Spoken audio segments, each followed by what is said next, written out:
All right. Good afternoon, everybody. My name is Mason Krebsbach, and I'm a student with American Military University. Right off the bat, you probably noticed my title changed a little bit, and I hope nobody feels misled by that. I just felt that my previous title didn't adequately address the issues I was trying to convey to you guys, so I assure you the bulk of the presentation will remain the same. First and foremost, though, I'd like to toss out a couple of thank yous, specifically to Dr. Hume, Dr. Grover, and Dr. Zuli. I believe they presented with the criminology conference a couple of weeks ago, but they had some phenomenal work on Native American narratives, multicultural education, and some matters like that. And it would phenomenally reshape my research. Additionally, Dr. Watts, Captain Foster, and Mrs. Melcher, who have been helping me sort of soften my approach as I reach out to some of these indigenous nations. And finally, my advisor and my cohort, who have been just very patient and supportive with me. I'd like to offer a couple of apologies up front simply because as I go through this, I will be using terms such as indigenous, tribal, Indian, reservation, and I know a lot of times these are used incorrectly as interchangeable terms.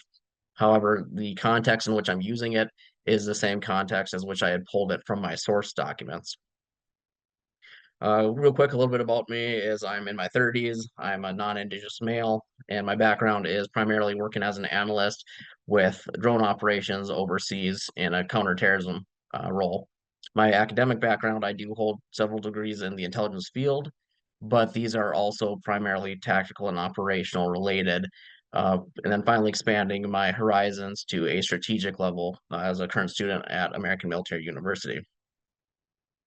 Where I'm from, Fargo, North Dakota, the little red dot there, we do have four indigenous nations in the state, and those are Spirit Lake, the Standing Rock Sioux Tribe, Turtle Mountain, and the three affiliated tribes of Mandan, Hidatsa, Arikara, um, and a few others. To the east of us is the White Earth Reservation, and to the very south in South Dakota is the Sisseton, Wahpeton, Oyate tribe. So to tie this all together, I'm non-indigenous. I'm not in an indigenous nation, and I'm not near any intelligence hubs. So one might ask why I'm presenting on indigenous collaboration with the federal government. And it's sort of started with from my mother. In 2017, Savannah Gray, when she was 22 years old, a member of the Spirit Lake tribe, and she went missing while 8 months pregnant. It was later determined that she was murdered by her neighbors. And to kind of put it into context, gestation is 9 months. She was 8 months pregnant when murdered. Baby still alive. It was a matter of national interest. Made the news. Horrible case. And the entire time, I remember my mother asking, "I wonder where the FBI is and all this." And that kind of piqued my interest. And I figured with my background, well, of course, there's going to be government involvement one way or another. But given everything I had personally seen, usually the collaboration is hindered by budgets, manning, or just some of that weep that kind of creates a bureaucracy. Uh, to kind of pile onto this, even though the DOJ and DH different entities than the FBI and CIA, they do have overlapping missions as well as mandates and guidance that say, hey, you guys need to share information. This is what that process looks like. And to take that a step further, the entities that fall under the ODNI, the Office of Director of National Intelligence, they have what's called intelligence community directives, and those have gone as far as to say not only will you request and share information, but you will go as far as to push information to anybody that you think may be interested. And then just kind of as a catch-all for the items that might fall through the cracks, there's what is known as a request for information, just simply reaching out to another entity. This is what I need. Here's who I am. And it would be naive to say that, hey, there's not the issue of mistrust and racism. And I know these are very much a fraction of a fraction of the atrocities faced by Indigenous people, but I'm very much aware of the 15,000 that perished in the Trail of Tears, as well as the 300 slaughtered at Wounded Knee. And this has carried just a ripple effect throughout the years and years and years. So I'm not naive or blind, but they're not really something I had hypothesized as being current factors. And I continue trying to peel this onion. And what I'm finding is these directives and mandates, even though they're mandates, they are not legally binding, and there's no legal or fiscal punishments for not following them. Furthermore, these requests for information, they might be held up by state, local, or tribal laws. Indigenous nations, they are sovereign, and they generally only have authority up to just below the felony level when it comes to crimes. So when requesting information or pushing information, there may not always be a means or motive to reach out to a foreign entity to request assistance or to just push that out. Um, and what's surprising about all this is when you peel apart the national security strategy that lays out all of our national objectives for everybody within the intelligence community, on page 45, there's actually the objective of sharing information with tribal entities while honoring their sovereignty. I was still kind of curious what this looked like. So, in digging, there are currently 574 federally recognized indigenous nations in the US that fall under the Bureau of Indian Affairs. These do not count the 400 that have lost their identification either due to treaties, disbanding, or our federal government does not recognize the way they govern their own nation. Several have petitioned to receive recognition. However, the process has changed throughout the years, so a lot of times that gets dropped, and then that petition has to start again. And it has become such an issue that even Teen Vogue ran a story on this in 2021, and that's not a publication that I would have assumed would write on something like this, but it's actually very, very well put together. Um, the BIA recognized nations, when you plot them out, a lot of them do fall on areas that the United States would consider to be of strategic interest. There's the border areas, the northern sea route, and some contested waterways. And when putting this side by side with the national security strategy, you got to kind of stop and think, hey, these nations, they reside in areas of interest because of the crime, the firearms, the human trafficking, things like that. Perhaps we should build a relationship. And to kind of visualize this, this is just a sampling of Alaska. The purple line represents the northern sea route. And in the last decade or so, that ice up there started to melt, which has encouraged higher Russian presence as they've been kind of poking around for more resources and minerals.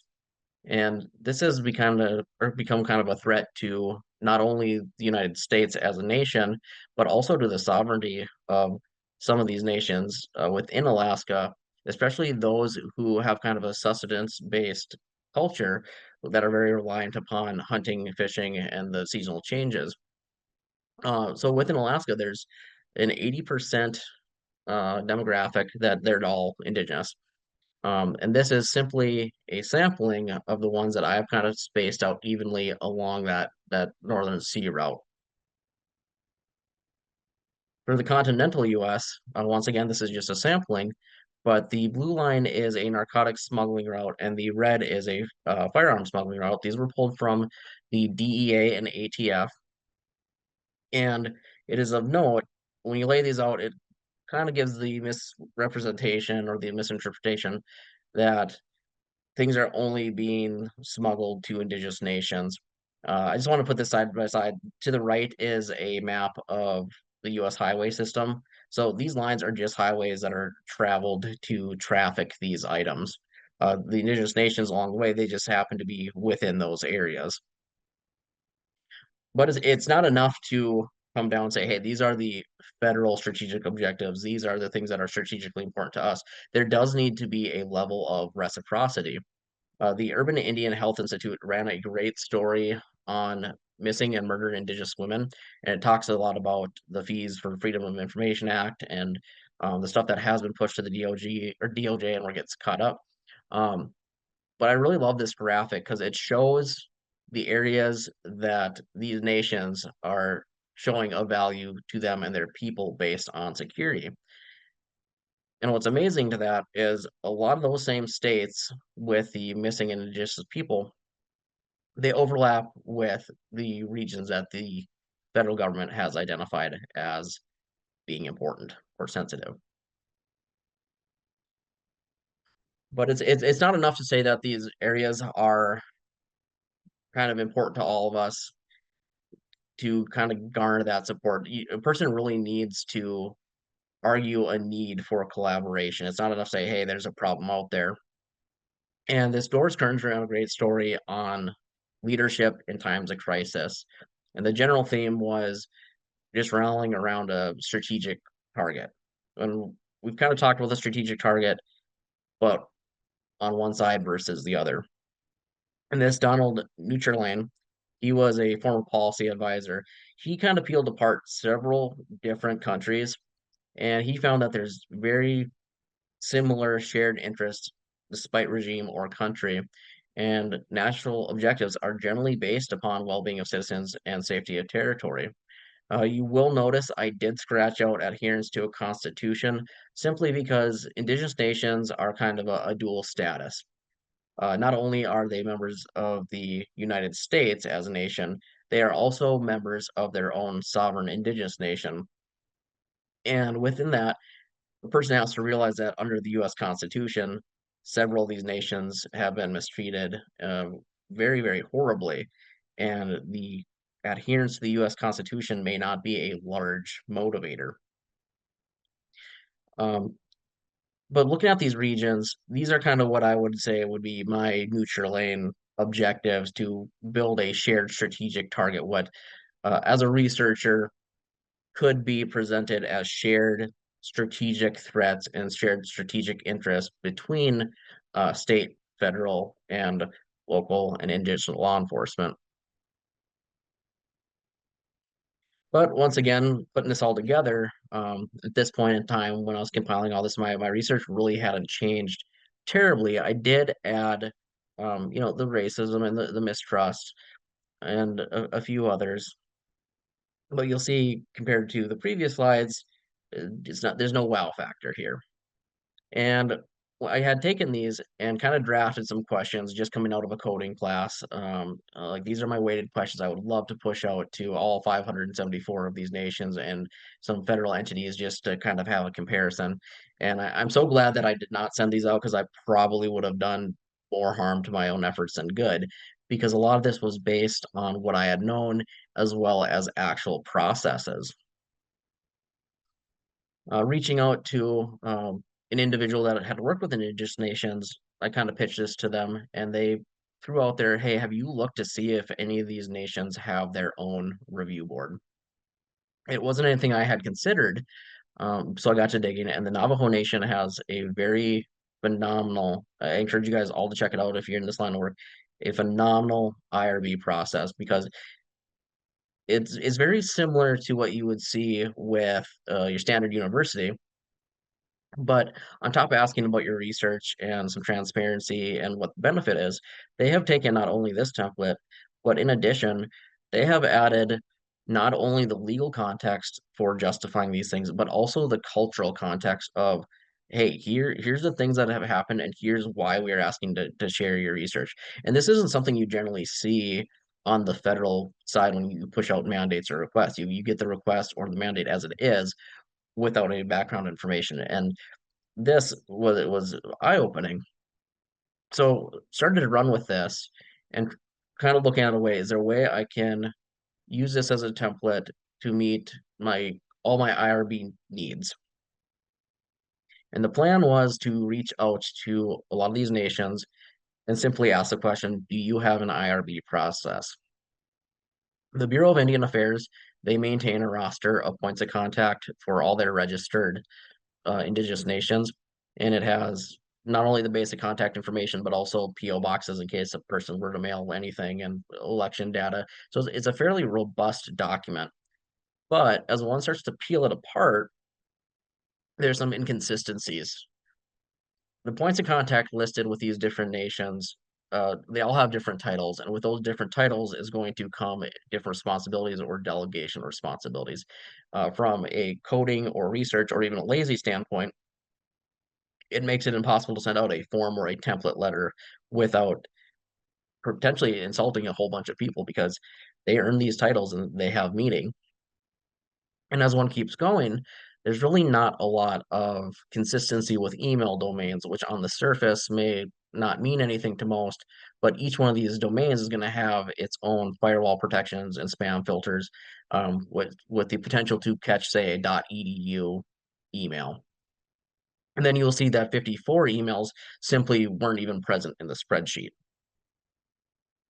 With the election data, and you'll probably see like, hey, it looks like the math isn't mathing. Some of these lines did have multiple contacts listed, and some didn't have any at all. But with the ones listed, only six of these nations, the BIA had election data for them. So if I were to reach out, I wouldn't even know if I was speaking to the right person. The person I was trying to reach could have retired, been voted out, passed away. You just don't know. But still, press forward, and as a young researcher, a little bit overzealous. But the plan was, I essentially sat down and I crafted 200 individual emails based on nation, the title, and everything else. And I pushed out these nations, basically asking, do you have a review board process? Um, and then do you have any guidance? And I even attached some previous work just so they could kind of see what I was doing with it. And I did my best. I'm a big Dale Carnegie guy. Did my best to try to make this mutually beneficial.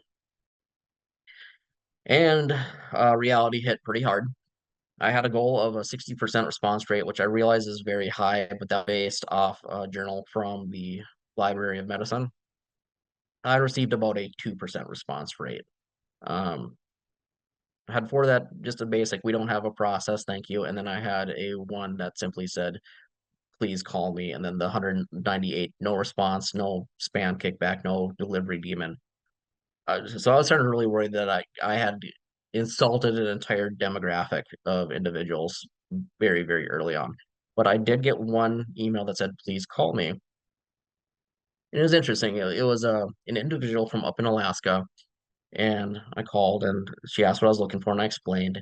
And she asked, how much do you know about living on a reservation? And I explained nothing, nothing at all.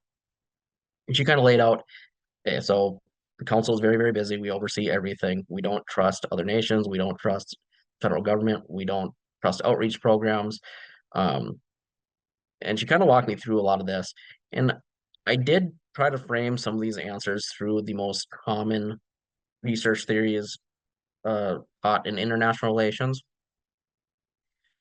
But I kind of had an aha moment where I was thinking, hey, if my research isn't matching up to what they're telling me, maybe my frame of reference or my research framework is not great either. And I sat and I compiled a spreadsheet of almost every research theory I could find. I stopped at about 75. And some were blatantly unapplicable, and then there's others that you could argue. And I took kind of what I was doing and I ran all the articles and memoirs and everything I had kind of through a chat GPT. And you'll see that intelligence was the biggest thing I was looking at.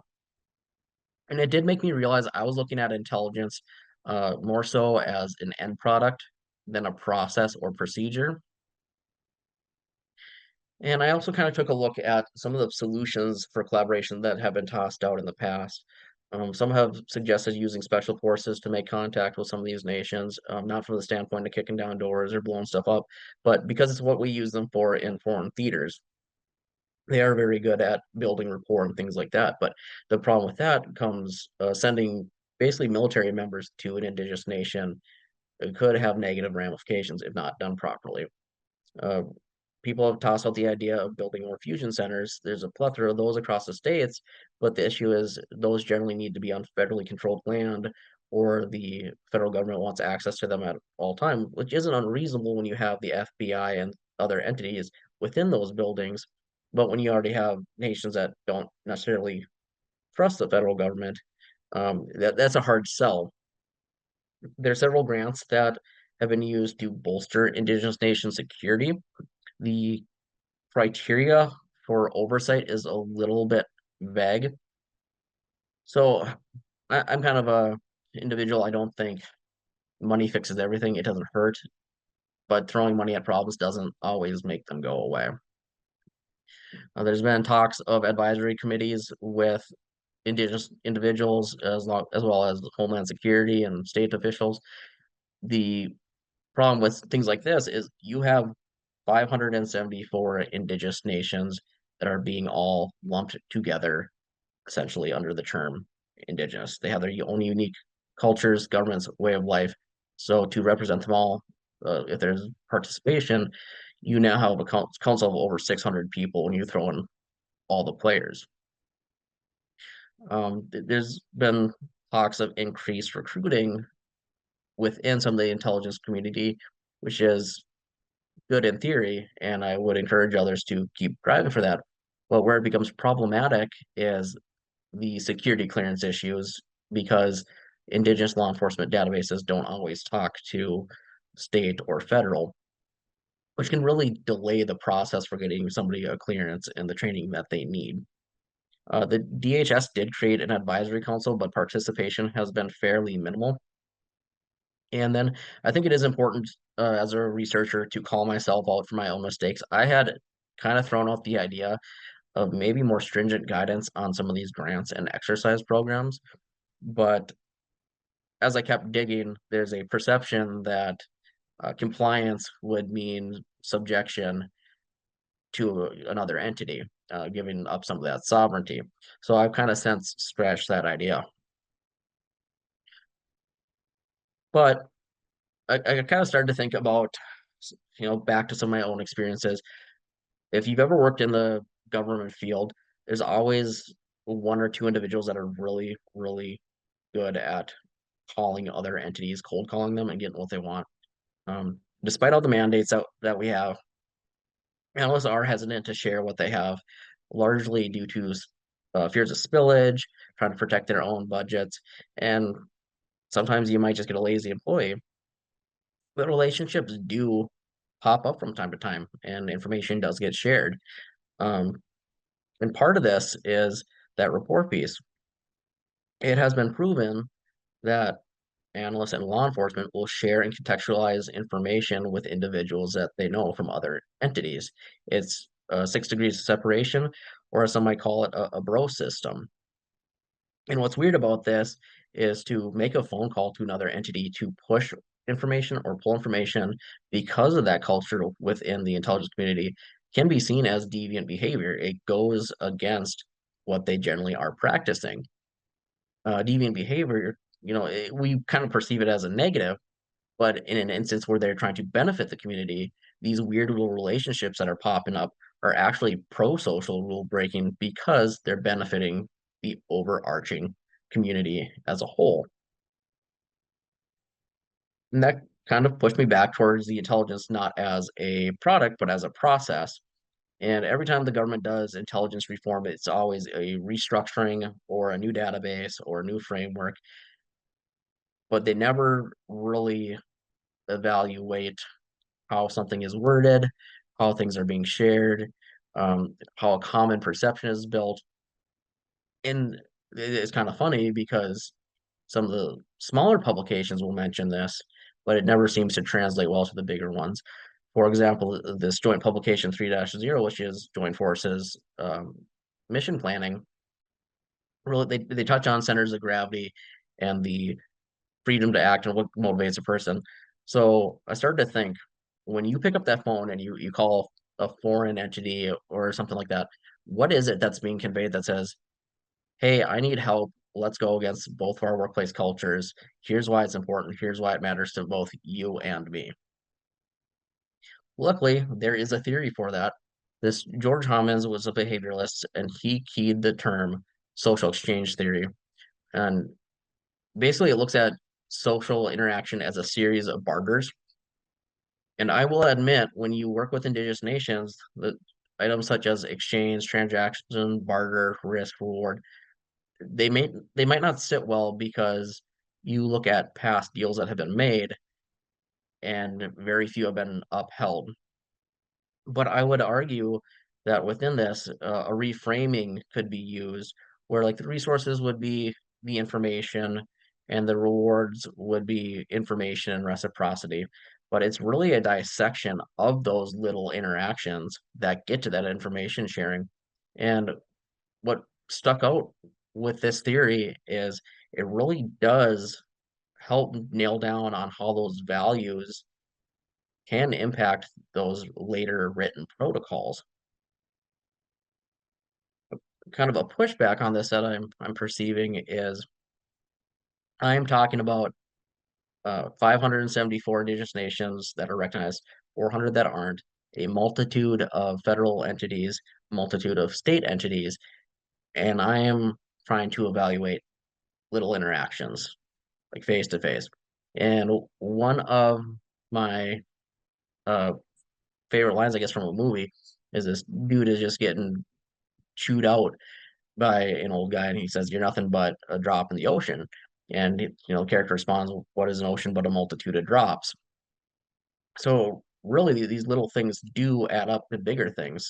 I had one person out of 200 that took my phone call, and it completely reshaped everything I was researching. And with that, additional studies will show you that there has been no standardization of how this outreach is supposed to work. And I backed off from the multiple choice questions that I had initially kind of wanted to pursue. And now what I'm looking at is where do these neutral line objectives overlap with Hammond's? And these are just some draft questions, but I'm trying to get down to the what do you expect of yourself? What do you expect of others? What would reciprocity look like to you? And when is it worth pursuing an external relationship? And how do you know if that external relationship is worth maintaining? Because inevitably, time is limited, resources are limited, and people do need to prioritize these things. And there is a phenomenal article that just stumbled upon. So, uh, when people start doing surveys and questionnaires and things like that, we kind of try to follow those lines of coding of context or narrative analysis. And the reason being is Western researchers think that our research is the tried and true only scientific method. So this article from 1999 called Applying Indigenous Ways of Knowing to Western Ways of Thinking, the researchers sat down with the Crow Nation out of Montana, and what they quickly realized is that narrative and context coding is disrespectful to several nations. You cannot separate a person's name from their story because it loses all meaning, and you can't combine people's stories to try to get common themes because it's disrespectful. This is a stark difference from what we see basically in any federal entity or state entity when we get randomized surveys where we are promised complete discretion. So even collecting this data is going to be problematic when trying to code it. And where I'm at with my current findings is, uh, we talked about a lot of this, but the biggest area of growth has been the lack of reciprocity and the problematic coding methods, and then compliance meaning submission. But despite everything that I've talked about, there has been some really good examples of relationships flourishing. Mendocino Police Department out of California, they actually partnered with the Round Indian tribes for law enforcement, and crime in the area has gone down. But in this publication that they ran a couple of years ago, one of the lessons learned was that communication at the very beginning of the project slowed it down immensely because the right hand wasn't talking to the left and vice versa. This is like a two-sentence blurb in this whole publication. And what I'm trying to look at is what did these initial communications look like? How is it sold that let's build this partnership? And then at what point did it fall apart? And at what point was it fixed? And then the bigger question is how do we take those lessons learned and try to apply it to these areas that are seen as important to both the federal government and to Indigenous peoples? So for future research, it's going to be a crawl before a walk and then hopefully a run someday. But I need to completely redraft my questions, look into some of these review boards, and really figure out how to go about this delicately. My overall goal is I don't foresee me writing all my findings and it's like, aha, Mason fixed hundreds of years of maltreatment and now the intelligence community is talking to each other and all of our enemies are gone.